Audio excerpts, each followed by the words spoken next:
Hello and welcome to Video Camera Raw. I'm Alps Lifey. We're here to talk about the latest and greatest cameras that are upcoming in the industry today.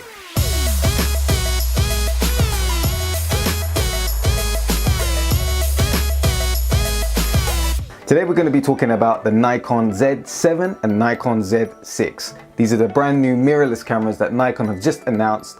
We're going to be talking about whether or not these cameras are right for you as a videographer. Not a stills photographer, but a videographer. Not a hybrid shooter, but just a videographer. Just gonna break it down for you. Number one, the Z7 and Z6 are priced differently. Z7 has a much more higher price tag. I think it's around £3,500, whereas the Z6 is closer to the £2,000 mark.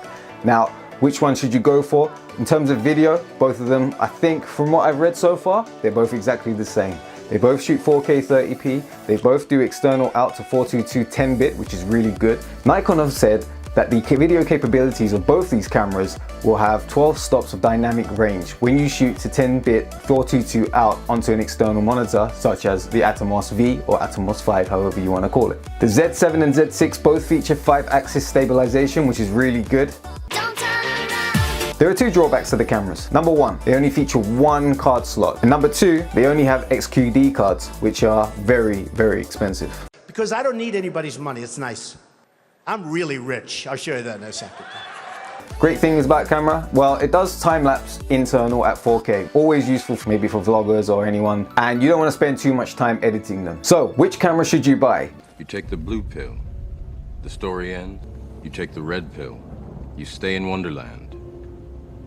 And I show you how deep the rabbit hole goes. If you're only shooting video, I really don't recommend the Z7. It's overpriced for just video. The Z6 offers exactly the same features.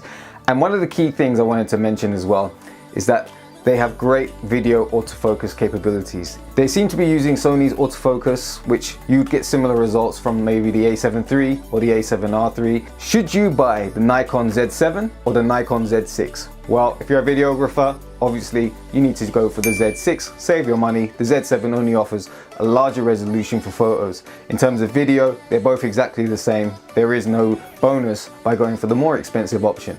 Unless you're a hybrid shooter, then maybe you want that 40 megapixel plus on your photos. But for anyone else who's videographers, social media entrepreneurs, anyone that wants to shoot daily content, you just go for the Z6, save your money and invest in lights or lenses or whatever. The thing is like the price wise for what we're getting from other cameras today, is it really worth it? In my opinion at the moment, unless you need autofocus, the GH5S is probably your best option. It shoots good in low light, it has great specs internally, 4K 60p. So unfortunately, the Z6 is not the kind of camera I would recommend to any videographer who's first starting. Who would buy the Z6? Maybe people who are already shooting with Nikon. You want to continue, you like the brand, you trust it, you know what you're shooting with, you like the lenses, you can always adapt the mounts. And the good thing about the Z6 and Z7 is that they've got a new mount and it's really large. So there's going to be a lot of different mounts available, and I suspect almost any lens would be able to be adapted to it.